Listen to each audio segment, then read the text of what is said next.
বাংলাদেশের বাইরে পৃথিবীর বিভিন্ন প্রান্তে যেখান থেকে চ্যানেলে দেখছেন আপনাদের সকলকে সাদর আমন্ত্রণ তৃতীয় মাত্রা দেখবার জন্য। প্রিয় দর্শক, সাম্প্রতিক নানা বিষয় নিয়ে আলোচনার জন্য আমার সঙ্গে স্টুডিওতে রয়েছেন আমার বাবা বসা আছেন বাংলাদেশ এন্টারপ্রাইজ ইনস্টিটিউটের প্রেসিডেন্ট এবং যুক্তরাষ্ট্রে বাংলাদেশের সাবেক রাষ্ট্রদূত অ্যাম্বাসাডর হুমায়ুন কবির, এবং আমার ডানে রয়েছেন আইন ও সালিশ কেন্দ্রের নির্বাহী পরিচালক ফারুক ফয়সাল। স্বাগত আপনাদের দুজনকে তৃতীয় মাত্রায়। যুক্তরাষ্ট্রের ভূমিকা বাংলাদেশে নির্বাচনের পূর্বে এবং পরে, সেটা নিয়ে মানুষের মধ্যে নানা রকমের মিশ্র প্রতিক্রিয়া রয়েছে, ক্ষমতাসীনদের মধ্যে, ক্ষমতার বাইরে যারা আছেন তাদের মধ্যে, এবং সম্পর্কেরও এক ধরনের সরকারিভাবে বললে বা রাষ্ট্রীয়ভাবে বললে কিছুটা টানাপোড়েনও অনেক দিনের মধ্যে, অন্তত কথাবার্তা সেই টানাপোড়েনটার লক্ষণটা স্পষ্ট। অনেকটা ব্যাকফুটে যুক্তরাষ্ট্র, সেটাও অনেকে মনে করেন যে গত 1.5-2 বছর তাদের যে তৎপরতা দেখা গেছিলো জাস্ট নির্বাচনের আগ থেকে তারা আর কোথাও নেই। কিন্তু সর্বশেষ যে মার্কিন পররাষ্ট্র দপ্তরের হিউম্যান রাইটস রিপোর্ট যেটা বের হলো, যেখানে আপনার অর্গানাইজেশন নামও একাধিকবার উদ্ধৃত হয়েছে, এই রিপোর্ট কি বার্তা আসলে দিচ্ছে অ্যাম্বাসাডর হুমায়ুন কবির? ধন্যবাদ আপনাকে। বার্তাটা আমার কাছে পরিষ্কারই মনে হয়, সেটা হলো যে তাদের একটা নীতিগত অবস্থান আছে, সেই অবস্থানটা তারা বারবারই বলছে, কিন্তু তারা কিন্তু কখনো মানে নীতিগত অবস্থান ধরেন নির্বাচনের আগে যে কথাগুলো বলছে, কথা বলার ইন্টেন্সিটিতে তফাৎ হয়েছে, কিন্তু তাদের কথায় কিন্তু তারা কোনো মানে ব্যত্যয় বা পরিবর্তন আমি দেখিনি। যে রিপোর্ট হিউম্যান রাইটস সিচুয়েশনের উপর, তাতেও কিন্তু একই কথাই বলা হচ্ছে। কাজে তাদের কাছে তারা বাংলাদেশ একটা গণতান্ত্রিক প্রক্রিয়া দেখতে চায়, যার মধ্য দিয়ে মানুষের অধিকার রক্ষিত হবে এবং বাংলাদেশের লং টার্মে বাংলাদেশের যে অগ্রযাত্রাটা টেকসই হবে, সেটাই তারা, সেই বক্তব্যটাই তারা দেয়। এবং আমার ধারণা আপাত দৃষ্টিতে অনেকের কাছে এটা একটু মনোপুত না হলেও বাংলাদেশের নিজের স্বার্থে কিন্তু এই বিষয়টা ভাবা দরকার। কারণ আপনার এখানেই আলোচনা হয়েছে কদিন আগে যে ধরেন বাংলাদেশ কিন্তু আমরা একটা, এটা বলতে পারেন যে খুব একটা ইতিবাচক জায়গা থেকে আমাদের যাত্রাটা শুরু করেছি। আপনি যদি দক্ষিণ এশিয়ার সামাজিক চেহারাটা দেখেন, দক্ষিণ এশিয়ার প্রায় সবগুলো দেশে কিন্তু আপনি যদি এটাকে বলি আমি এইভাবে, যে আপনি ধর্মীয় বৈষম্য পাবেন, আপনি জাতিগত বৈষম্য পাবেন বা জাতিগত বিভেদ পাবেন। বাংলাদেশে একটা দেশ, যেই দেশে কিন্তু এই ধরনের জাতিগত বিভেদ নাই। কাজে আমরা যদি বাংলাদেশকে একটা বড় প্রেক্ষাপটে দেখি, মোটা দাগে কিন্তু আমি বলতে পারি আমরা মোটামুটি সমান্তরালভাবেই আছি, আর একটা ইগ্যালিটেরিয়ান সোসাইটি যেটাকে বলা হয়। তো সেই জায়গায় আপনার সামাজিক প্রেক্ষাপটটাই কিন্তু আপনার জন্যে পথ নির্দেশ করছে যেখানে কোন ধরনের শাসন ব্যবস্থার প্রয়োজন। এবং আমরা তো মুক্তিযুদ্ধের সময় দেখেছি এই দেশে সাধারণ মানুষই তো সংগ্রাম করেছে, এবং সাধারণ মানুষের সংগ্রাম, আপনি নিজেও মুক্তিযোদ্ধা ছিলেন, এটা দর্শকদের অনেকেই হয়তো জানেন। কাজেই সেই সাধারণ মানুষ, এই 30 লক্ষ শহীদ যাদেরকে আমরা বলি, তারা সকলেই কিন্তু সাধারণ মানুষ, এবং সেই সাধারণ মানুষ সর্বস্তরের সব শ্রেণী থেকে আসা মানুষরাই কিন্তু তখন হাসি মুখ এই মুক্তিযুদ্ধে এসে বাংলাদেশের স্বাধীনতা সংগ্রামটাকে সফল করতে তারা কাজ করেছে। তো কাজেই সেই সূত্র থেকেই যদি আমি সামনে যাই, তাহলে আমাদেরকে এমন একটা সমাজ তৈরি করতে হবে যেখানে সকল মানুষের অংশগ্রহণটাকে নিশ্চিত করা যায়। সেটা রাজনীতিতে যদি বলেন সেখানেও প্রয়োজন, অর্থনীতিতে যদি বলেন সেখানেও প্রয়োজন, সামাজিকভাবে যদি সেখানেও প্রয়োজন। এবং সেই জায়গাটা যদি আপনাকে বা সেই জায়গায় যদি পৌঁছতে হয়, তাহলে একটা গণতান্ত্রিক ব্যবস্থার প্রয়োজন আমাদের জন্য খুবই বেশি। তার কারণ হলো গণতান্ত্রিক ব্যবস্থাই মানুষকে, সকল মানুষকে অংশগ্রহণের সুযোগটা তৈরি করে। এবং ইন এ ওয়ে আপনি যদি দেখবেন, আমার কাছে এটা মনে হয়, যদিও আজকাল এটা নিয়ে ভিন্নমত আছে বা আমি নিজেও সেই ভিন্নমতে মানে বলবো যে এটা অনেকাংশে ধারণ করি, সেটা হচ্ছে ধরেন এই যে বাংলাদেশের অগ্রগতি, তার অন্যতম, আমাকে এটা অনেক বাইরের বন্ধুরাও জিজ্ঞেস করে যে তোমরা ড্রাইভ, এই যে অর্থনীতিটা যাচ্ছে সামনে, এটা শক্তিটা কি? আমার কাছে যেটা মনে হয়, আমি অর্থনীতিবিদ নই, কিন্তু স্বাভাবিক বাইরে সাধারণ আমার যে অবজারভেশন থেকে আমি দেখি, বাংলাদেশের প্রত্যেকটা মানুষ কিন্তু কাজ করছে, তাদের একটা প্রত্যাশা আছে সামনে যাওয়ার, ভালো থাকবার একটা দারুণ শক্তি নিয়ে তারা কিন্তু সামনে কাজ করছে। তো এই যে মানুষগুলো কাজ করে আপনার অর্থনীতিকে তৈরি করছে বা সমৃদ্ধ করছে, এখন এখানে কিন্তু তাদের সুযোগটা সমানভাবে হলে আমার ধারণা অর্থনীতির জন্য একটা টেকসই অগ্রযাত্রা তৈরি করা সম্ভব। যদি তা না হয়, এবং সেখানে কিন্তু আমাদের অর্থনীতিবিদরা প্রকাশ্যিত বলছেন সেই কথাটা, যে বৈষম্য যদি তৈরি হয় সমাজে, তাহলে কিন্তু সেখানে আপনার অর্থনীতিকে টেকসই করা যাবে না এবং সেখানে সংকট হবে। এবং এমনকি এখন তো আমরা কোথায় যেন দেখছিলাম পত্রপত্রিকাতে, এই যে গরমের চাপে আছি, এটা তো বলছি এটাও একটা বৈষম্যেরই প্রতিফলন মাত্র। অবশ্যই। তো কাজেই এই জায়গাগুলোতে আমাদের চিন্তার কিন্তু গভীর চিন্তার জায়গা আছে। কাজে আমি মনে করি যে বাংলাদেশে আমরা এমন একটা সৌভাগ্যবানই যদি বলি, আমাদেরকে এমন একটা দেশ বা এমন একটা জনগোষ্ঠী আমরা পেয়েছি যেটা সবগুলো ইতিবাচক দিক আমাদের আছে, যদি সেই ইতিবাচক বিষয়গুলোকে আমরা সাংগঠনিকভাবে ধরতে পারি এবং সেভাবে যদি আমাদের সমাজ বলেন, অর্থনীতি বলেন, রাজনৈতিক ব্যবস্থা বলেন, এগুলোকে আমরা সাজাতে পারি। এবং এটার অসাধারণ শক্তির দেশ, তো এটা তো বলার অপেক্ষা রাখে না যে যেই দেশটা মুক্তিযুদ্ধের সময় টিকবে কিনা বা মুক্তিযুদ্ধের পরে অর্থনৈতিকভাবে দাঁড়াতে পারবে কিনা এই নিয়ে সারা পৃথিবীতে সংশয় ছিল, সেই দেশটা তো আজকে আমরা মধ্য আয়ের দেশের দিকে যাওয়ার দ্বার প্রান্তে এসেছি। তো এই অর্জনটা তো কীভাবে, এবং এই অর্জনটাকে যদি আমরা বিশ্লেষণ করি, তাহলে কিন্তু আমি কোথায় যাওয়া উচিত, কিভাবে যাওয়া উচিত, সেই প্রশ্নের জবাব কিন্তু আমরা পেয়ে যাব। তো কাজে সেটা বাইরের লোক বললো কি তাতে কিছু আসে যায় না। বাইরের লোক আমি কি করি তারই তো বিশ্লেষণ করি। তো কাজে আমি যদি সঠিক কাজটা করি, তো বাইরের লোক কী বললো তাতে কিছু আসে যায় না। আমরা যা চাই তাই আলটিমেটলি তাই হবে, এবং সেটাই আমি মনে করি যে সেটাই বাংলাদেশের শক্তি। এবং আমরা নিজেদেরকে খুবই ইতিবাচকভাবে দেখবার একটা জায়গা আছে। এটা মানুষের শক্তির দেশ, পৃথিবীর সব দেশ কিন্তু তা নয়। তো কাজে সেই শক্তিটাকে আমি কেন আমার কাজে লাগাচ্ছি না, বা সেই শক্তিটার ওর ভরসা করে আমি কেন প্রাতিষ্ঠানিক কাঠামোটাকে গড়ে তুলছি না, সেই শক্তির ভরসা করে কেন আমি ভবিষ্যৎটাকে সাজাচ্ছি না। যদি তা না হয়, বৈষম্যমূলক সমাজ হলে, আপনার যদি রাজনৈতিক কাঠামো অংশগ্রহণমূলক না হয়, তাহলে সেটা টেকসই হবে না। আলটিমেটলি আপাত দৃষ্টিতে যাই দেখা যাক আর না যাক। মিস্টার ফারুক ফয়সাল, মার্কিন পররাষ্ট্র দপ্তরের যে মানবাধিকার প্রতিবেদন, সেখানে গণতন্ত্র, নির্বাচন, মানবাধিকার, শ্রম অধিকার হেন কোনো বিষয় নেই বাংলাদেশের। অন্যান্য দেশ সম্পর্ক হয়েছে এবং সেগুলো সবই উল্লেখ আছে, এবং আমি তো আগেই উল্লেখ করলাম যে আপনাদের কথা উল্লেখ আছে। তো আপনি প্রতিবেদনটিকে কীভাবে দেখেন এবং এটি কী বার্তা দিচ্ছে বা এর প্রতিক্রিয়া বাংলাদেশে কী দেখেন? এখন ধরেন পৃথিবী একটা হয়ে গেছে, ফলে আমরা একলা থাকতে পারি না। সবাই নজর দেয়, সবাই দেখে এবং সবাই বলে।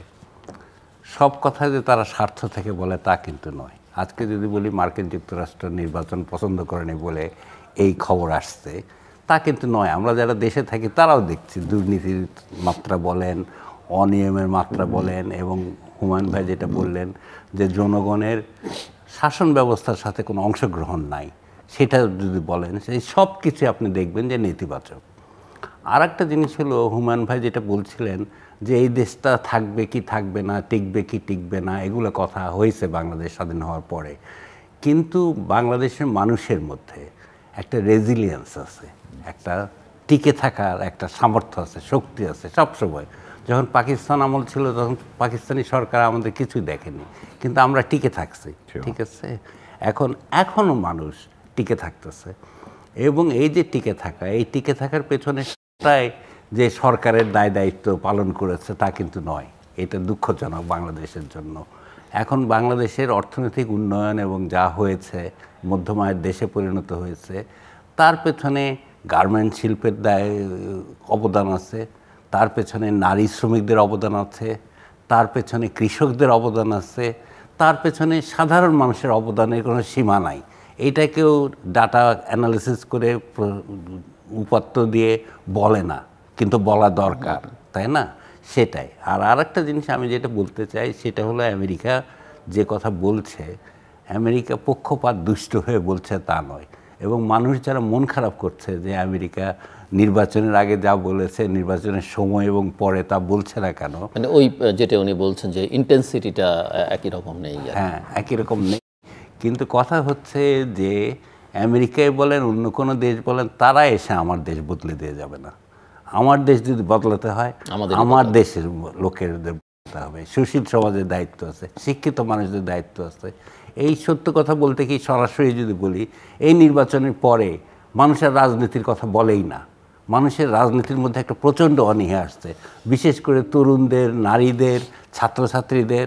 তাদের মধ্যে কোনো উৎসাহ উদ্দীপনা বলতে কিছু নাই। এটা একটা বিশাল নেতিবাচক দিক আমাদের দেশে এখন এই মুহূর্তে মনে করি, এবং তাতে আমি মনে করি আমেরিকার প্রতিবেদনে এটা সঠিক প্রতিফলনই ঘটেছে, এটা আমার ধারণা।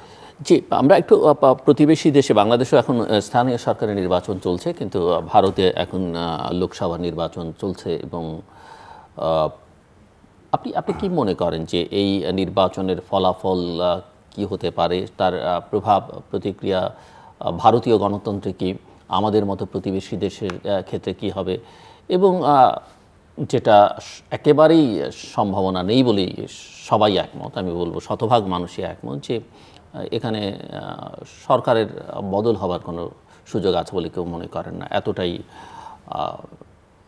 গভীরে চলে গেছে ক্ষমতাসীনরা সেখানে। কিন্তু বিরোধীরাও যে খুব একটা আশার সঞ্চার করতে পেরেছে, বা তারা যদি ক্ষমতা আসে আমাদের মতো দেশের বা আমাদের মতো প্রতিবেশীদের জন্য খুব একটা কল্যাণকর বা সুখকরও যে খুব একটা বেশি কিছু হবে, দুই দলের নির্বাচনী ইশতেহারের তুলনা করলেও সেটি খুব একটা অনেকে মনে করেন না। সো আপনি কি দেখেন? আমি মনে করি এখন যে দুই দলের কথা বলছি, দুই দলই শেষ কথা নয়, এর পরেও কথা হতে পারে, সম্ভাবনা আছে।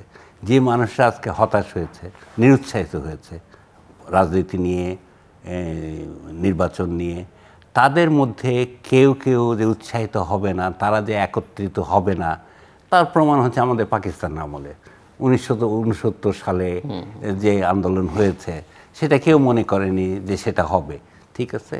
এবং তারপরে নির্বাচনে আমরা যে ফলাফল করেছি, আওয়ামী লীগ যেভাবে জিতেছে সেটা, কিন্তু নির্বাচনের পরেই আওয়ামী লীগ ক্ষমতায় আসার পরে ভিয়েতনাম নিয়ে এখানে যেটা হলো সেটাও খেয়াল করতে হবে। ছাত্ররা যখন রাগ করে, যখন খ্যাপে, তখন কিন্তু অনেক কিছু উল্টে পাল্টে যায়।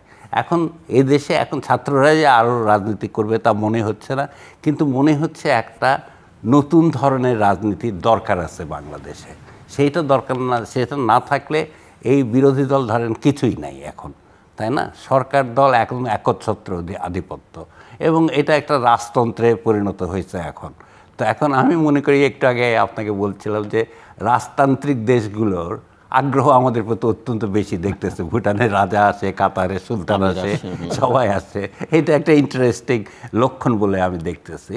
কিন্তু আমি মনে করি যে যুক্তরাষ্ট্রের এটা নিজস্ব দায়িত্ব নয় এসে আমাদের পট বদলাতে। আমি একটু ভারতীয় নির্বাচনের দিকে, ভারতীয় নির্বাচন নিয়েও আমি বলছি, ভারতেরা সবই যে আমরা অন্যদের কাছ থেকে শিখি তা নয়, আমাদের কাছ থেকে অন্যরা শেখে। ভারতের এটা একটা ভালো উদাহরণ যে আমাদের কাছ থেকে ওরা শিখেছে। তবে বিজেপির খুবই যে আশাপ্রদ ফল হবে সেরকম আমার কাছে মনে হচ্ছে না এখন। এবং আপনি দেখেন মালদ্বীপে পরিষ্কার বলা হচ্ছে চীনের সমর্থিত সরকার এসছে, তাই না? এখন ভারতেও আজকে যে সাম্প্রদায়িকতা যে ক্ষমতাসীনরা ছড়াচ্ছে, এটার যে অশুভ একটা স্বয়ং প্রধানমন্ত্রী এবং যে কথা বলছেন সেটার প্রভাব কিন্তু বাংলাদেশেও পড়বে, কেন বাংলাদেশ মুসলমান প্রধান দেশ।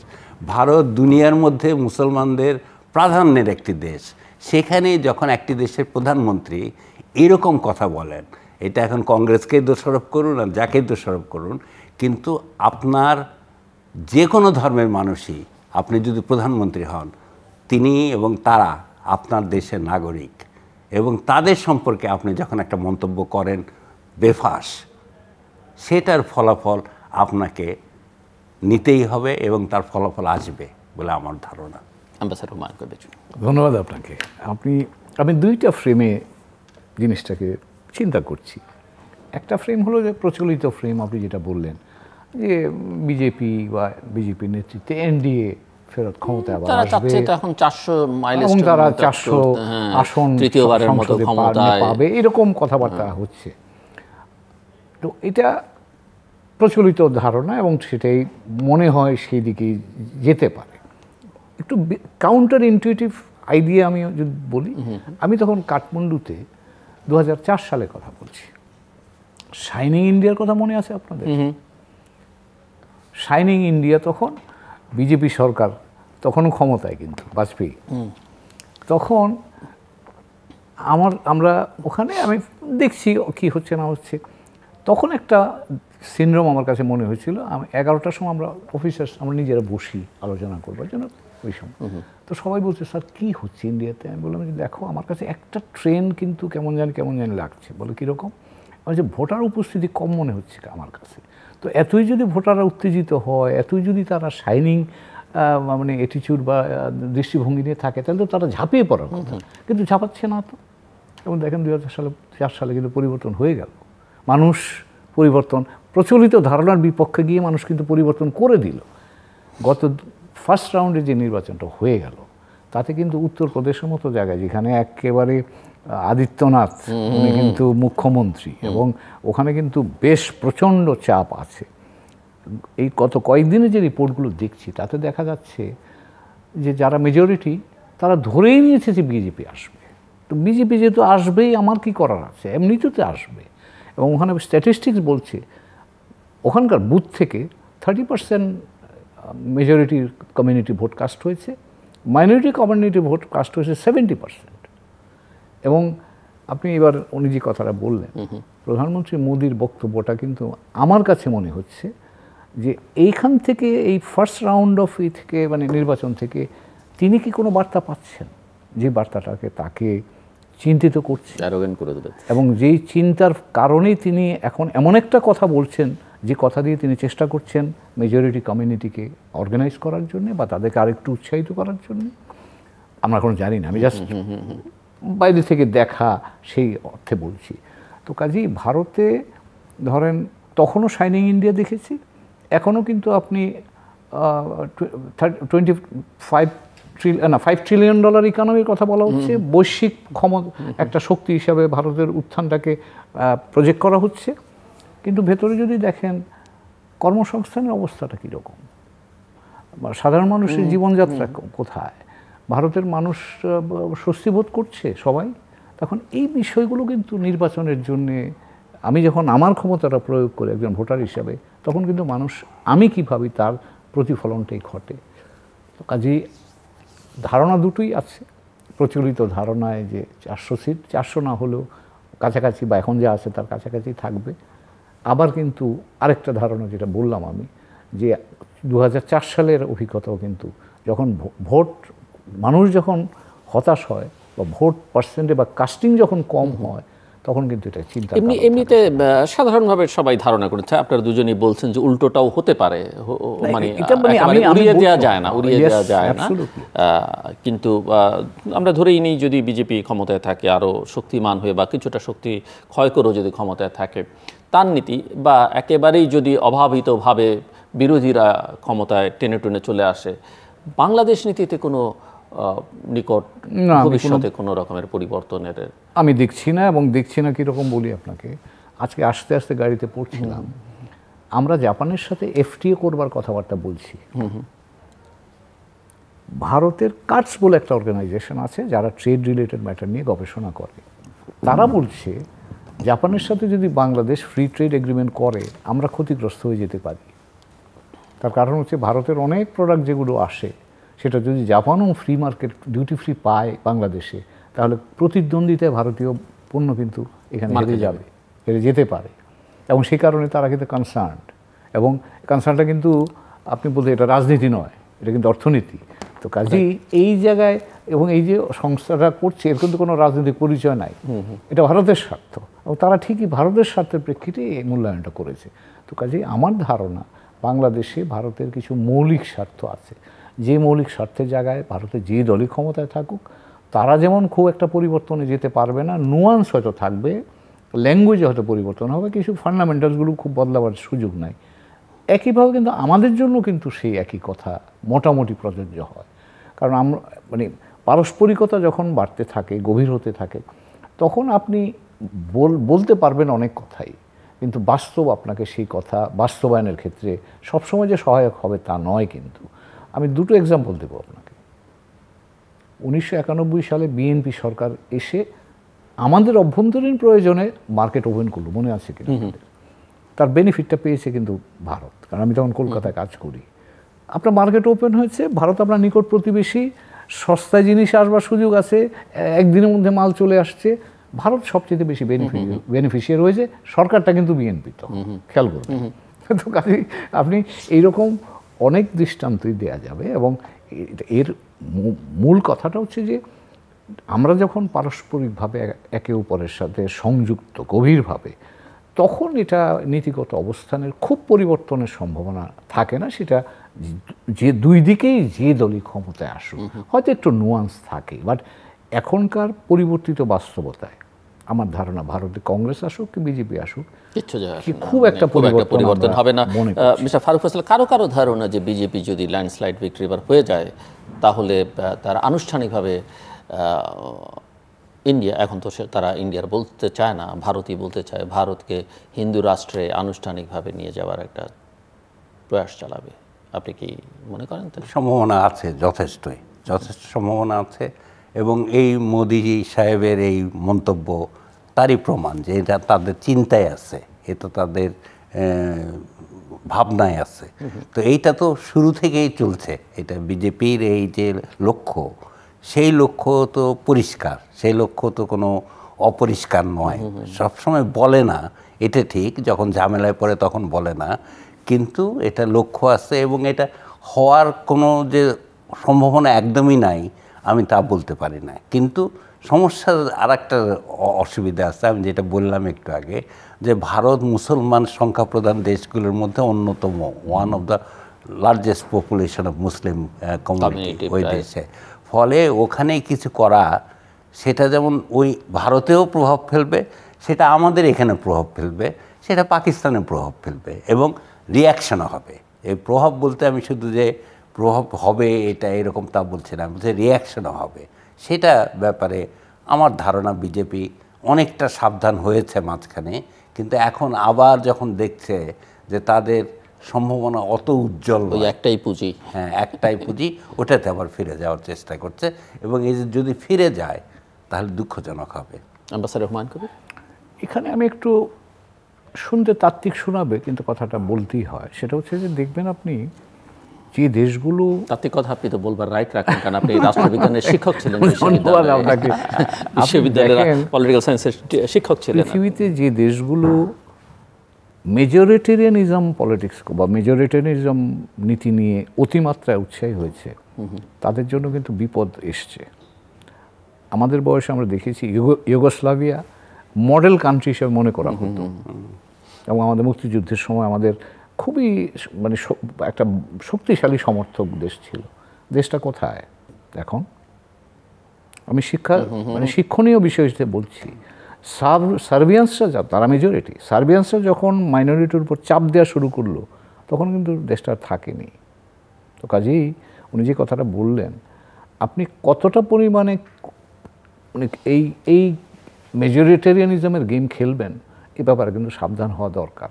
তা না হলে কিন্তু বিপদের আশঙ্কা থাকবে। এবং একটা এক্সাম্পল একটা না, আমি একটা দিলাম, আরও আছে কিন্তু এরকম। তো কাজেই বিশেষ করে আমাদের মতো দক্ষিণ এশীয় যেখানে, এখানে তো এবং আফ্রিকাতে জনগোষ্ঠী কিন্তু আপনি সীমানা নির্ধারণ করেছেন, কিন্তু মাঝখান দিয়ে লাইন টেনে দিয়েছেন, দুই দিকে একই। ধরেন ভারত ভাগ হয়েছে 47 সালে, ভারতও ভাগ হয়নি, ভাগ হয়েছে পাঞ্জাব আর বেঙ্গল, এই দুটো প্রদেশ ভাগ হয়েছে। এবং দুই প্রদেশের দুই দিকে আপনি দেখেন, এইদিকেও বাংলা, আমাদের এখানেও বাংলাদেশে দুই মানে হিন্দু মুসলমান আছে, পাঞ্জাবও যদি যান শিখ আছে, এইদিকে পাঞ্জাবি আছে। তো কাজেই এই জিনিসগুলোর ব্যাপার আমি মনে করি আমাদের ইতিহাস, আমাদের ভৌগোলিক বাস্তবতা, আমাদের সামাজিক বাস্তবতার আলোকে এই বিষয়গুলো যেন আমরা মনে রাখি। এগুলো নিয়ে যদি বেশি আমরা নাড়াচাড়া করতে থাকি তাহলে কিন্তু বিপদের আশঙ্কা, যেটা সঠিকভাবেই ফারুক ভাই বললেন। কাজে আমরা যারা প্রতিবেশী আমরা কিন্তু এফেক্টেড হয়ে যেতে পারি। আপনি দেখেন না তামিলনাড়ু, মানে ভারত এবং শ্রীলঙ্কার মধ্যে সমস্যাটা কি? তামিল ইস্যুটা, তামিল ইস্যু, তামিল এইদিকেও আছে ওইদিকেও আছে, দেখেন আপনি। তো কাজে এই জন্যেই মানে এটা একটা, আমি মনে করি যে ঠিক আছে, একটা দেশের জনগোষ্ঠী যাদেরকে চাইবে তারাই ক্ষমতায় থাকবে, কিন্তু এই ইস্যুগুলোকে এমনভাবে নাড়াচাড়া না করা উচিত যাতে করে আপনার ব্যবস্থাটা ক্ষতিগ্রস্ত হওয়ার আশঙ্কা থাকে। আরেকটা ইস্যু যেটা বাংলাদেশের অভ্যন্তরীণ রাজনৈতিক ইস্যুতে আলোচনার মধ্যে আসে, ইউএসএ এবং ইন্ডিয়ার সম্পর্কের যে কেমিস্ট্রি সেটা, এবং অনেকেই মনে করে যে বাংলাদেশের গণতান্ত্রিক প্রক্রিয়া যে দুর্বল থাকছে বা শক্তিশালী হতে পারছে না, তার পেছনে ভারত আছে। এবং ইউএসএ এবার মিত্ররা এখানে ডেমোক্রেসিকে প্রমোট করবার জন্য 1.5-2 বছর যথেষ্ট তৎপরতা চালিয়েছে। শেষ পর্যন্ত তারা পিছুটান দিয়েছে বা খানিকটা থমকে দাঁড়িয়েছে, যেভাবেই আমরা বলি না কেন, সেটাও ভারতের ইনফ্লুয়েন্সের কারণে। এবং ভারত খুব প্রকাশ্যেই বলেছে যে তারা চায় না এই অঞ্চলে যুক্তরাষ্ট্র যেটা করছে সেটা আঞ্চলিকতা, মানে আঞ্চলিক স্থিতিশীলতা বিনষ্ট করতে পারে, এটা তাদের একটা বক্তব্য ছিল। কিন্তু এবং অভ্যন্তরীণ রাজনৈতিক বিষয়ে হস্তক্ষেপটা পছন্দ করছে না, যদিও বাংলাদেশের জনগণের একটা বড় অংশের অভিযোগ ভারতের বিরুদ্ধে যে তারা এখানে অভ্যন্তরীণ রাজনীতিতে হস্তক্ষেপ করে। কিন্তু আমরা যদি মার্কিন যুক্তরাষ্ট্রের মতো পৃথিবীর সবচেয়ে শক্তিশালী দেশের অভ্যন্তরীণ রাজনীতির কথা বিবেচনা নেই এবং স্মরণ করি যে এর আগের প্রেসিডেন্সিয়াল ইলেকশনের সময় প্রকাশ্যে মাঠে দাঁড়িয়ে অসংখ্য প্রবাসী ভারতীর সামনে দাঁড়িয়ে ভারতীয় প্রধানমন্ত্রী তৎকালীন প্রেসিডেন্ট ট্রাম্পের পক্ষে ভোট চাইছিলেন এবং তখন ট্রাম্প এবং বাইডেন প্রতিদ্বন্দ্বিতা করছেন এবং আপকি বার ট্রাম্পের সরকার, এই ছিল তার ভাষ্য। সো সেটাকে যুক্তরাষ্ট্র আসলে বাইডেন প্রশাসন কিভাবে দেখে, কিভাবে নিয়েছে এবং ভবিষ্যতে এই সম্পর্ক আসলে কোন জায়গায় গিয়ে, কারণ যখনই কোনো মার্কিন ডিপ্লোম্যাটের সঙ্গে বাংলাদেশিরা কথা বলেছেন, অনেক ক্ষেত্রে সাংবাদিকরা প্রশ্ন করেছেন যে কতকাল তারা ইউএসএ মানে ইন্ডিয়ান লেন্সে বাংলাদেশকে দেখবে, তারা বরাবর অস্বীকার করেছে। গত 1.5-2 বছরের তৎপরতা এটা মোটামুটিভাবে অনেকের কাছে মনে হয়েছিল যে না, এই কথা সেখান থেকে তার স্বীকার করতে না বটে, কিন্তু সেখান থেকে আসলে তারা কার্যত অনেক সরে দাঁড়িয়েছে, কিন্তু অনেকে এখন সেটা বিশ্বাস করতে চান না। সো আপনি ইউএস পলিটিক্স ওভারঅল যেহেতু সেখানে ছিলেনও ডিপ্লোম্যাট হিসেবে অনেক ভালো বোঝেন, মিস্টার ফারুক ফয়সাল পর্যবেক্ষণ করেন, সাংবাদিক হিসেবে নানা আন্তর্জাতিক মাধ্যমে কাজ করেছেন, একটু আপনাদের দুজনের কাছ থেকে শুনতে চাই। এবং ওইটা আমার একটা প্রশ্ন যে যুক্তরাষ্ট্রের নির্বাচনে ভারতীয় প্রধানমন্ত্রী গিয়ে একজন প্রার্থীর পক্ষে ক্যাম্পেইন করেছেন এবং সেই প্রার্থী পরাজিত হয়েছেন, যার বিরুদ্ধে ক্যাম্পেইন করেছেন তিনি বিজয়ী হয়েছেন, তিনি এখনো ক্ষমতায়। সো তারা এটা আসলে কিভাবে? ধন্যবাদ আপনাকে। আমি আমার দেখা অভিজ্ঞতাটাই শেয়ার করি। আপনি বলবেন। ভারতের সাথে মার্কিন যুক্তরাষ্ট্রের সম্পর্কের বিবর্তনটা শুরু হয় কিন্তু 2000 সালে প্রেসিডেন্ট ক্লিনটনের ভারত সফরের মধ্য দিয়ে বড় সড়ো আকারে। উনি ওখানে প্রায় সপ্তাহ 2 মতো এখানে ছিলেন। সেটা কিন্তু ডেমোক্রেটিক পার্টির প্রেসিডেন্ট ক্লিনটন। এবার আসেন, তার উত্তরণটা হয়েছে কিন্তু 2005 সালে সিভিল নিউক্লিয়ার এগ্রিমেন্টের মধ্য দিয়ে। তখন কিন্তু প্রেসিডেন্ট বুশ ক্ষমতায়। তারপরে আসলেন ওবামা। ওবামার আমলে কিন্তু তার বিবর্তন হয়েছে। এখন আবার ট্রাম্প এবং বাইডেন। একটা জায়গা আপনাকে মনে রাখতে হবে যে ভারত প্রশ্নে গত 20 বছর বা 23 বছরে ডেমোক্রেটিক পার্টি এবং রিপাবলিকান পার্টির মধ্যে এক ধরনের একটা কনসেনসাস কিন্তু তৈরি হয়েছে। 2 কারণে হয়েছে। একটা হচ্ছে যে ভারতকে তারা গণতান্ত্রিক দেশ হিসাবে দেখে, এখনও দেখে আমার ধারণা। আর দ্বিতীয় হচ্ছে যে ভারতকে তারা কৌশলগত অংশীদার হিসাবে দেখে ভিজাভি চায়না। তো কাজেই, কারণ চায়না সম্পর্কে আজকে যে জিনিসটা ভারতকে তারা দাঁড় করাতে চাচ্ছে, 40 বছর আগে কিন্তু চায়নাকে তারা সেভাবে দেখতে চেয়েছিল। 1979 সালে যখন মার্কেট ওপেন করে এবং যখন দেং শিয়াওপিং ক্ষমতায় আসেন, তখন মার্কিন যুক্তরাষ্ট্র চীনের একটা, মানে আমি যদি বলি একটা খোলামেলা চীন হবে, এই ধারণার বশবর্তী হয়েই তারা চীনের সাথে সম্পর্ক ঘনিষ্ঠ করতে আগ্রহী হয়।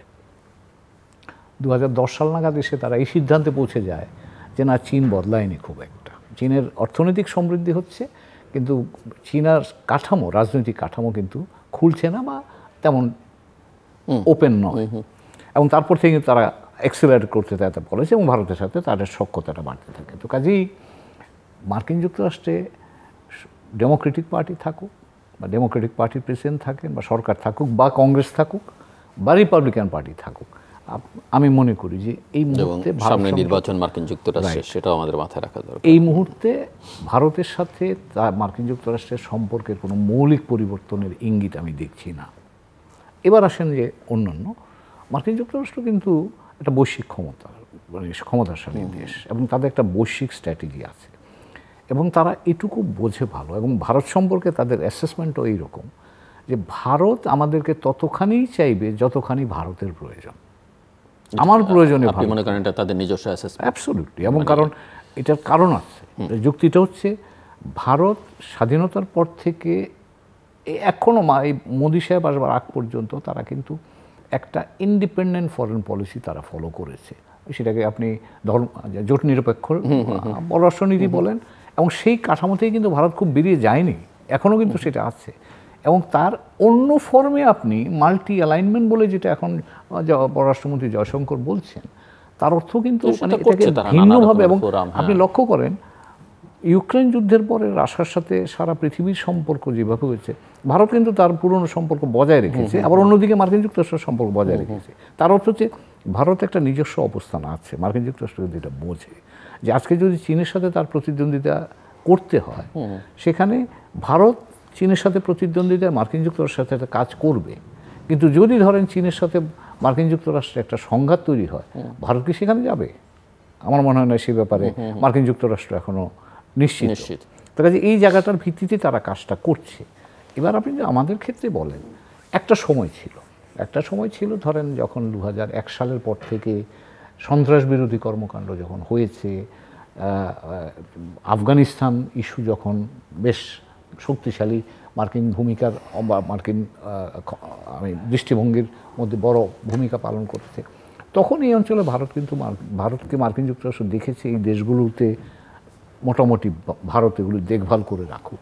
আমার ধারণা গত 15 বছরে এই ধারণার পরিবর্তন হয়েছে, কারণ ভারতের অভ্যন্তরেও কিন্তু অনেক পরিবর্তন হচ্ছে এবং মার্কিন যুক্তরাষ্ট্র যে সেটা অনুধাবন করছে না তা নয়, কিন্তু কারণ ভারতের বর্তমান রাজনীতির ইম্প্যাক্ট কিন্তু অন্য দেশগুলোর উপর পড়বে। এবং ভারত একটা ধর্মনিরপেক্ষ দেশ হিসেবে যেটুকু ক্ষমতা অন্যের কাছে গ্রহণযোগ্যতা থাকতো, আজকে যদি একটা হিন্দু ধর্মভিত্তিক একটা রাষ্ট্র তৈরি হয়, সেখানে যে তার আবেদন অন্য জায়গায় কমবে, এটা মার্কিন যুক্তরাষ্ট্র না বুঝবার কথা না। এবং সেই প্রেক্ষাপটেই আমার ধারণা গত কয়েক বছর ধরে মার্কিন যুক্তরাষ্ট্র ইন্ডিপেন্ডেন্ট রিলেশনশিপ করার চেষ্টা করছে। পেরিফেরি দেশগুলো, নেপাল বলুন, নেপালকে কিন্তু তারা বেশ নেপালের সাথে বেশ জোরালো সম্পর্ক করছে, শ্রীলঙ্কার সাথে করছে, মালদ্বীপের সাথে তারা আলাদা সম্পর্ক করছে, বাংলাদেশের সাথেও করছে, পাকিস্তানের সাথে তো আগে ছিল, এখনও আছে। তো কাজেই এখানে ভারতের অভ্যন্তরীণ চেহারা সেটাও কিন্তু একটা উপাদান হিসাবে কাজ করবে মার্কিন যুক্তরাষ্ট্রের সাথে অন্যান্য দেশগুলো, দক্ষিণ এশিয়ার দেশগুলোর সম্পর্ক, অথবা চীনের সাথে অন্যান্য দেশগুলোর সম্পর্ক কেমন হবে। তো কাজেই যেহেতু ভারত এখানে দক্ষিণ এশিয়ার সেন্ট্রাল পাওয়ার, 70% তো ভারত এবং প্রধান অর্থনীতির দেশ, কাজেই তার একটা প্রভাব ইতিবাচক নেতিবাচক দুইভাবেই যাবে। এবং এর প্রতিফলন কিন্তু আপনি মার্কিন যুক্তরাষ্ট্রের সাথে তাদের সম্পর্ক অথবা চীনের সাথে তাদের সম্পর্ক, দুই ক্ষেত্রে কিন্তু সেটা ভূমিকা পালন করবে। যেটা একটু আগে বলছিলাম, মালদ্বীপে আমরা দেখেছি, আমরা সাম্প্রতিককালে নেপালেও কিন্তু দেখছি। নেপালে কিন্তু সরকার ভেঙে গেছে, নেপালি কংগ্রেস সরকার যদিও প্রচণ্ড ক্ষমতায় আছেন, কিন্তু তিনি কংগ্রেসকে বাদ দিয়ে এখন ইউএমএলকে অর্থাৎ বামপন্থীদের সাথেই সরকার গঠন করছেন। তো কাজেই এই জিনিসটা আমাদের বুঝতে হবে যে ভারত নিজের স্বার্থেই আমি মনে করি অন্যান্য দেশগুলোর সাথে সহযোগিতাপূর্ণ সম্পর্ক এবং তার অভ্যন্তরীণ কাঠামোটা যতখানি গ্রহণযোগ্যতার মধ্যে রাখতে পারবে, তার উপরে নির্ভর করবে ভারত কতটা গ্রহণযোগ্য ভূমিকা এই অঞ্চলে পালন করতে পারবে এবং অন্য দেশগুলোর সাথে তাদের এই দেশগুলো কীরকম সম্পর্ক হবে। মিস্টার ফারুক হোসেন, আমি আপনার সাথে একমত এবং আমি যেটা মনে করি সেটা হলো যে ভারতের সঙ্গে মার্কিন যুক্তরাষ্ট্র সম্পর্ক কেমন রাখবে সেটা মার্কিন যুক্তরাষ্ট্রই যে শুধু নির্ধারণ করে তা নয়। আর মার্কিন যুক্তরাষ্ট্রে আপনি রাষ্ট্রদূত ছিলেন ওই দেশে, আমি ছিলাম, কাজ করেছি সংবাদপত্রে, সেখানে কিন্তু যে দলই ক্ষমতায় থাক, ডেমোক্রেটিকই থাক আর রিপাবলিকই থাক, ঠিক আছে, কিন্তু নীতি তৈরির ব্যাপারে ওদের কিন্তু কোনো তফাৎ নাই, কোনো রকমই তফাৎ নাই, সেটা খেয়াল রাখতে হবে।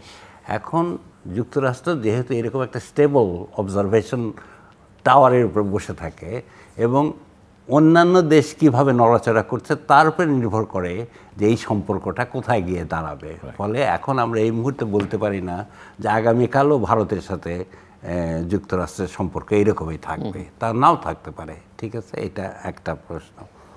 দ্বিতীয় প্রশ্ন যেটা আমি বলছি, যেটা আমরা ভুলে যাই সাধারণত, আপনি যেটা পরিষ্কার বলেছেন যে দুইটা অংশ ভাগ হয়েছে 47 সালে, পাঞ্জাব আর বাংলা, ঠিক আছে। আর এই ডুরান লাইন ইত্যাদি ইত্যাদি, কাশ্মীর নিয়ে গোলমাল, এটা কিন্তু আফগানিস্তানেও প্রভাব বিস্তার করে। আমি যেহেতু আফগানিস্তানে কাজ করেছি অনেক দিন, আমি দেখেছি পশতুন ছাড়া তালিবান এবং আল কায়দা আর কোনো গোত্রের লোকেরা নাই আফগানিস্তানে। এটা একটা অদ্ভুত জিনিস। এবং অন্য যারা তারা কেউ তালেবান নয়, আমি অন্তত জানিনি অথবা দেখিনি। কিন্তু পশতুনরা আবার দুই পাড়েই থাকে আমাদের মতন, এই পারেও থাকে ও পারে, ছিটমহলের মতো অবস্থা, ডুরান লাইনের এপারেও থাকে ও পারেও থাকে।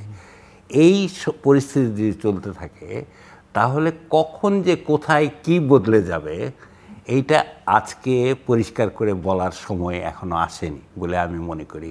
এবং মার্কিন যুক্তরাষ্ট্রের সাথে চীনের সম্পর্ক কি ভারতের সম্পর্ক কোথায় দাঁড়াবে সেটাও একটা লক্ষণীয় বিষয়। এবং দক্ষিণ এশিয়ায় অন্যান্য দেশের সাথেও ভারতের সম্পর্ক নষ্ট হওয়ার পথে। মালদ্বীপের সাথে সম্পর্ক ভালো না, শ্রীলঙ্কার সাথে সম্পর্ক ভালো না এখন, তো এরকম তো হচ্ছে।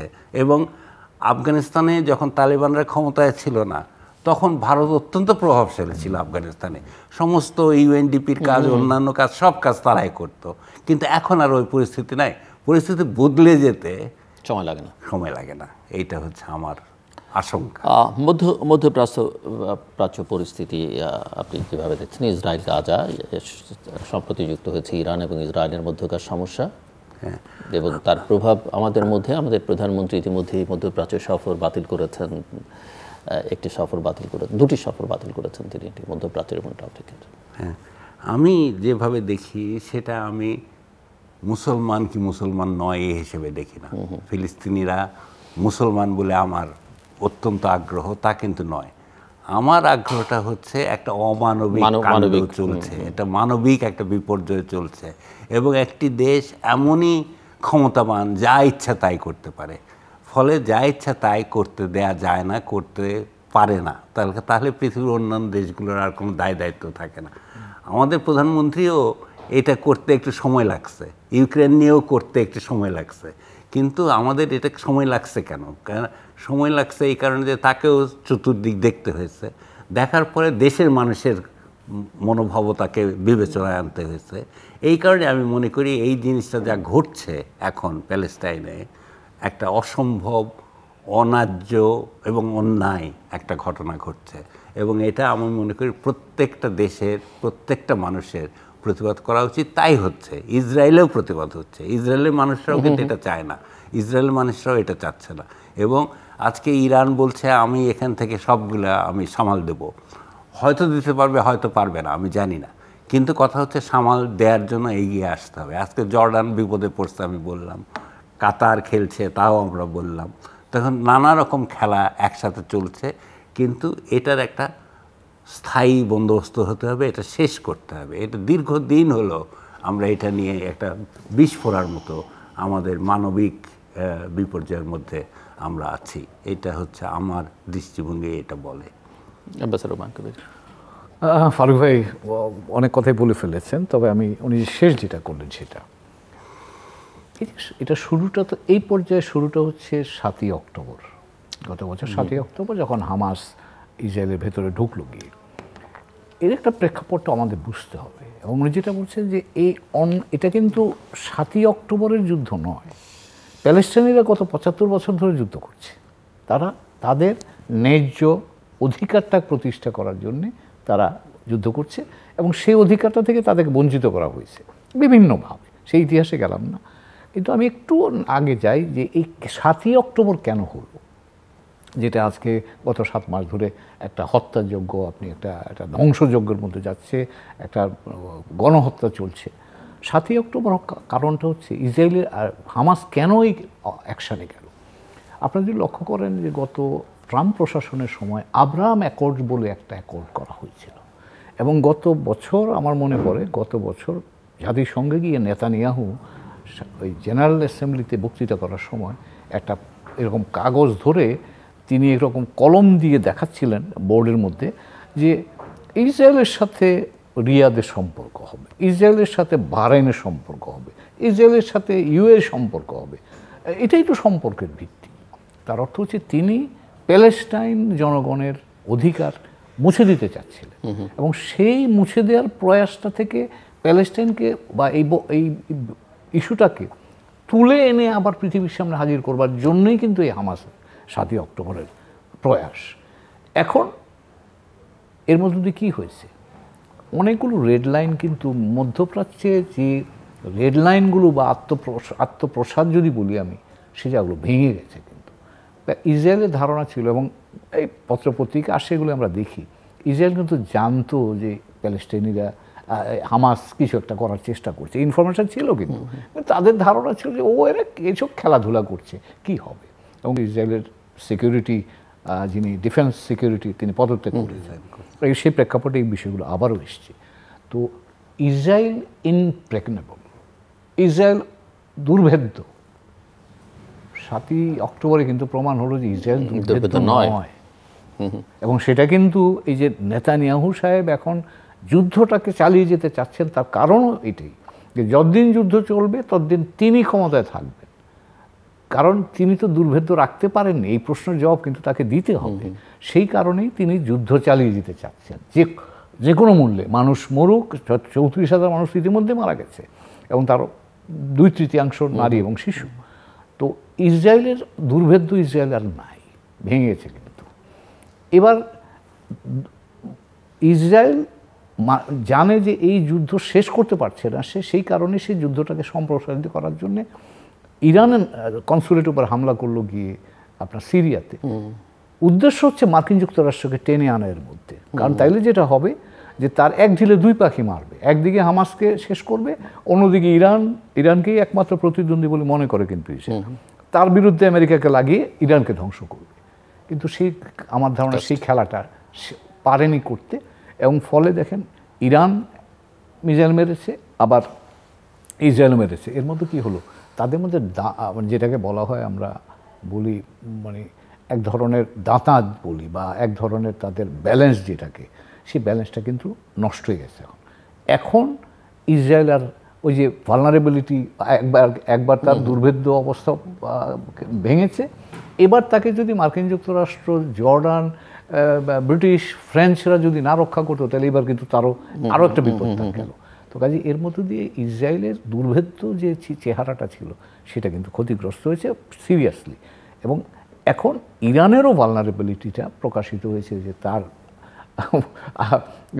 ইরানের ভেতরে একটা শহরে গিয়ে ওখান তার একটা, যদিও বলছি ইরান যে এটা ড্রোন, কিন্তু এখন রিপোর্ট বেরোচ্ছে যে ওটা একটা এন্টি এয়ারক্রাফট মিসাইল ব্যাটারির মধ্যে হিট করেছে। তো যাই হোক, এখন মধ্যপ্রাচ্যটা কিন্তু এখন সাংঘাতিক বারুদের উপর দাঁড়িয়ে আছে বলে আমার মনে হয়।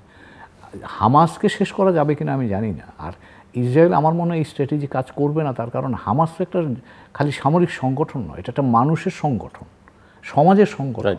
এবং আপনি যদি লক্ষ্য করেন, আমার ধারণা যদি এই অত্যাচার চলতে থাকে, তাহলে এই প্যালেস্টাইনে মানুষের সমর্থন পিএলও থেকে সরে গিয়ে হামাসের দিকে যেতে পারে, এবং সেটা কিন্তু মোর রেডিক্যাল সিচুয়েশন তৈরি করবে। তো কাজেই আমরা একটা অনিশ্চিত অবস্থার মধ্যে এখানে বিশ্বজুড়ে যুক্তরাষ্ট্রের যে ভাবমূর্তি, সেটা আসলে কোথায় গিয়ে দাঁড়াচ্ছে, এবং অভ্যন্তরীণ রাজনীতিতে সামনে তার নির্বাচন, এটা কি ধরনের প্রভাব ফেলতে পারে বলে আপনি মনে করেন? দুইটা রিস্ক মার্কিন যুক্তরাষ্ট্রের জন্য। একটা হচ্ছে মার্কিন যুক্তরাষ্ট্র যে বক্তব্য নিয়ে বিশ্বের কাছে দাঁড়িয়েছে ইউক্রেনকে রক্ষার জন্য, ঠিক সে বক্তব্যের বিপরীত জায়গায় দাঁড়িয়ে গেছে হামাস বা প্যালেস্টাইন ইস্যুতে, এবং তাতে করে তার ভাবমূর্তি কিন্তু প্রচণ্ডভাবে ক্ষতিগ্রস্ত হচ্ছে মার্কিন যুক্তরাষ্ট্রে। এবার আসেন আপনি অভ্যন্তরীণ রাজনীতিতে, ডেমোক্রেটিক পার্টির শক্তির ভিত্তি হচ্ছে তরুণ প্রজন্ম, এখন যারা নতুন প্রজন্ম, এবং মুসলিম জনগোষ্ঠী। এবং এই মিশিগান, যেগুলি বলা হয় যে সুইং স্টেট, তার মধ্যে মিশিগান আছে, উইসকনসিন আছে, পেনসিলভেনিয়া আছে, ফ্লোরিডা আছে, এখানে কিন্তু মুসলিম জনগোষ্ঠী আছে। এবং আপনি ইতিমধ্যে জানেন বাইডেন সাহেবের এই প্রাইমারিতে কিন্তু তারা নিউট্রাল, তারা কোনো ভোট দেয়নি কিন্তু। তো কাজেই যদি এটা চলতে থাকে, এবং যদি সেখানে গণহত্যা প্যালেস্টাইন বা গাজায় চলতে থাকে, তার একটা ডাইরেক্ট ইম্প্যাক্ট কিন্তু মার্কিন প্রেসিডেন্টের নির্বাচনের উপর আসবে। এবং সেটা কিভাবে প্লে আউট করবে এখন আমরা জানি না। কারণ চেষ্টা করছেন বাইডেন সাহেব বা ডেমোক্রেটিক পার্টি ওদেরকে ভেতরে আবার নিয়ে আসবার জন্য, কিন্তু সেই চেষ্টা সফল এখনও হয়নি। তার কারণ বিভিন্ন ক্যাম্পাসে, কলম্বিয়া ইউনিভার্সিটি সহ বিভিন্ন ক্যাম্পাসে কিন্তু লোকজন বসে গেছে। তো কাজেই এটা কিন্তু আমার ধারণা ডেমোক্রেটিক পার্টির জন্য একটা বড় ধরনের, এবং ফরচুনেটলি আর আনফরচুনেটলি হ্যাঁ প্রায় $27 বিলিয়ন কিন্তু ইসরায়েলের জন্য, এর মধ্যে $9 বিলিয়ন অবশ্য হিউম্যানিটেরিয়ান আছে। তো কাজে এটাও কিন্তু আবার এই জনগোষ্ঠীকে বা বাইরের পৃথিবীকে একটু নেতিবাচক জায়গায় নিয়ে গেছে যে এই মুহূর্তে এটা করা দরকার ছিল। অবশ্য মার্কিন রাজনীতির প্রেক্ষাপটে ইউক্রেনে আপনি যে $60 বিলিয়ন যে সহায়তা মার্কিন যুক্তরাষ্ট্র এখন দেবে, সেই বিল কোনোদিনই পাশ হতো না যদি ইসরায়েলের এটা যদি না থাকতো, কারণ বাই দিস টাইম মনে হয়েছিল যে তারা টায়ার্ড হয়ে যাচ্ছে। তো কাজে সেই জায়গায় অভ্যন্তরীণ রাজনীতির কারণে এই $95 বিলিয়ন ফরেন এইড বিলটা তাদেরকে পাস করতে হয়েছে। আজকেই বোধহয় প্রেসিডেন্ট সই করে দেবেন, এটা কালকে থেকে হয়তো কাজে লেগে যাবে। কিন্তু এতে করে আমার ধারণা বৈশ্বিক প্রেক্ষাপটে মার্কিন যুক্তরাষ্ট্রের জন্য এটা খুব একটা ইতিবাচক অর্জন হিসেবে আসে।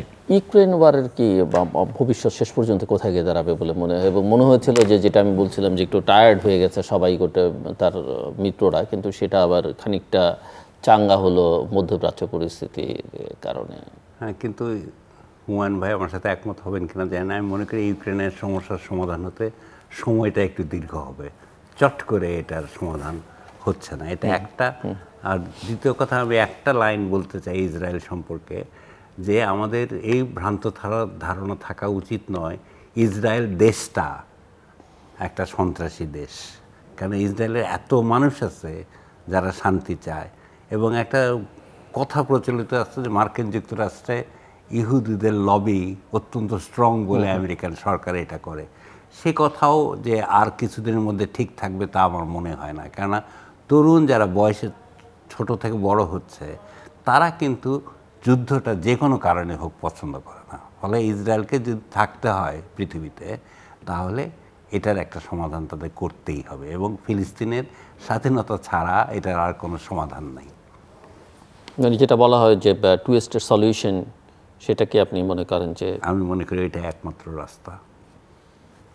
এখানে আরও একটা কথা বলে শেষ করে আমি একটু, প্রেসিডেন্ট ওবামা কিন্তু একটা কথা বলেছিলেন 2015 সালে যখন JCPOA নিউক্লিয়ার ডিল ইরানের সাথে হয়, তিনি বলছিলেন হয় এই চুক্তি থাকবে নয়তো যুদ্ধ হবে।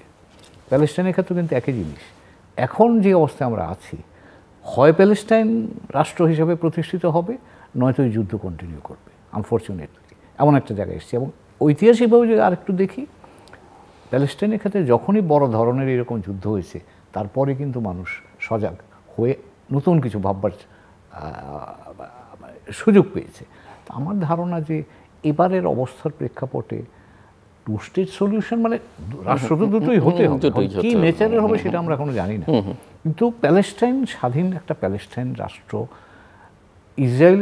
ইসরায়েল এটাকে মেনে নিয়ে তার পাশাপাশি থাকা ছাড়া আমার মনে হয় আর বোধহয় কোনো অপশান এই যুদ্ধের পরে বোধহয় থাকবে বলে আমার মনে হয়।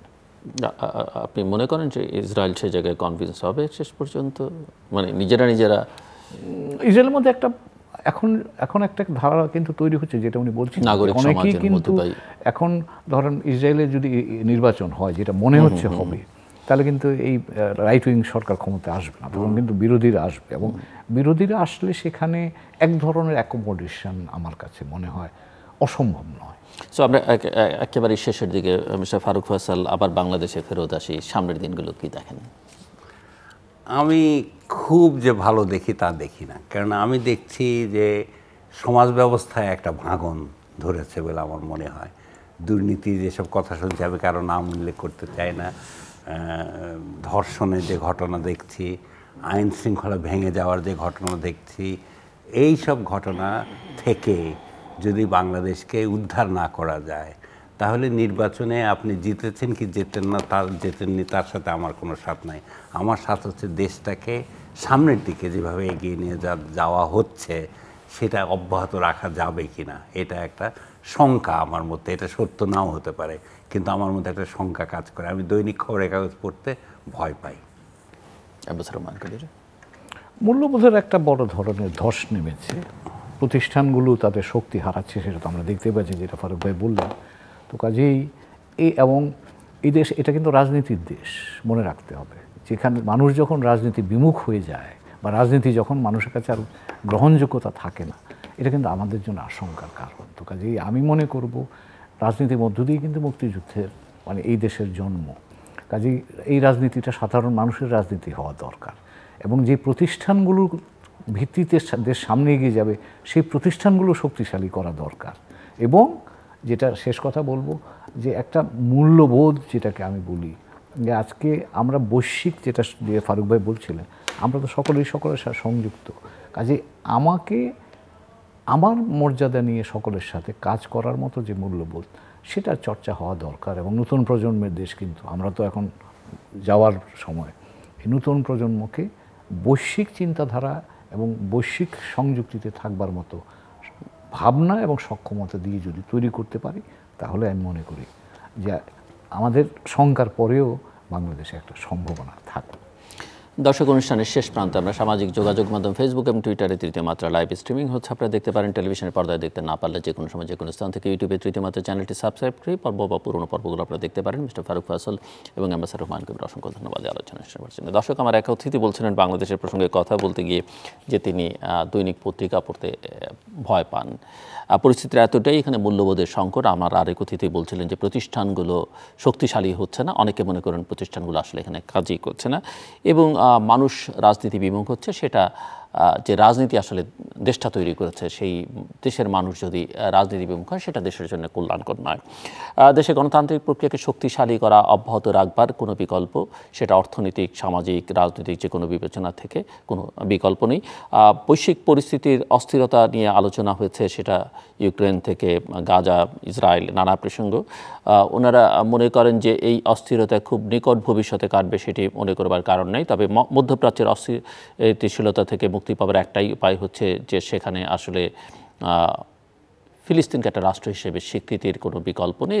এই অস্তিত্ব ইসরায়েলকে মেনে নিতে হবে এবং টু স্টেট সলিউশনের মধ্য দিয়ে আসলে সেখানে একটা সমস্যার সমাধান হতে পারে। ইউক্রেনের যুদ্ধ ওনারা মনে করেন যে আরও দীর্ঘায়িত হতে পারে, তবে আশার জায়গা ওনারা বিশ্বজুড়েই দেখতে পান যে তারুণ্যের যে উত্থান বা তারুণ্যের যে প্রভাব, সেটা আসলে যুদ্ধবিরোধী, এবং এটাই পৃথিবীর মানুষের জন্য এবং অবশ্যই আমাদের জন্য শান্তির এবং স্বস্তির। আমাদের সঙ্গে থাকবার জন্য অসংখ্য ধন্যবাদ। আপনাদের সবার জন্য শুভকামনা।